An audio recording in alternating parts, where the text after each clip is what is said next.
So here's a rundown on some of our Alaska news for this Thursday morning. A new report out details the response to the strep outbreak that happened in the Anchorage homeless population over the last winter. It was actually remarkably big, with a number of people dying and literally dozens of people that were connected only by the fact that they were homeless and apparently also had alcohol problems. Obviously, alcohol can actually weaken the immune system, so it's possible that that's the connection. However, the remarkable steps that the CDC took in terms of getting antibiotics to the homeless community and also providing antibiotic soap to the homeless shelters is it's absolutely unprecedented in the way that they responded to it, and apparently the outbreak is over. Police in Anchorage are looking for a hit-and-run driver. A man was struck by a car. The car left. He was taken to the hospital with life-threatening injuries. The Alaska House has advanced legislation on Real ID.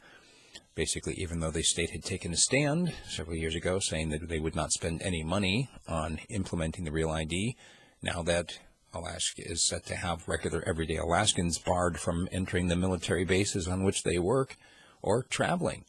Well, now they're talking about making it compliant, after all.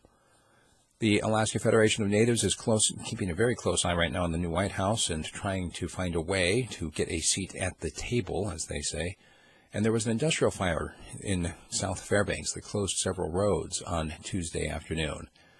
No word exactly on how bad it was. I don't know if there was any major damage. It was mostly just a debris fire, but it had a lot of cooking oil, vegetable oil, in the fire itself.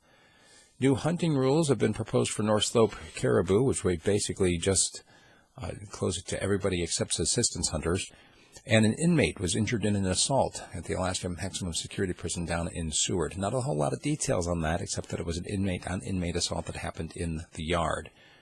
The new report shows that Alaska home prices have not quite bounced back from the global recession, and the bill that would allow Uber and Lyft to operate in the state of Alaska has basically stalled out. And now they're talking about a session extension, because, of course, they can simply vote to extend the session for themselves and stay in Juneau and keep getting paid per diem. There's movement now with Murkowski and Sullivan coming back to Alaska for the Arctic Council.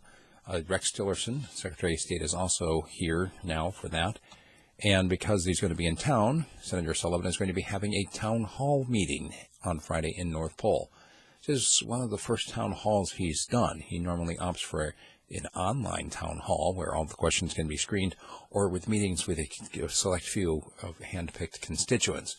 So having a wide town hall meeting is going to be interesting to see. Once again, that is Friday evening in North Pole.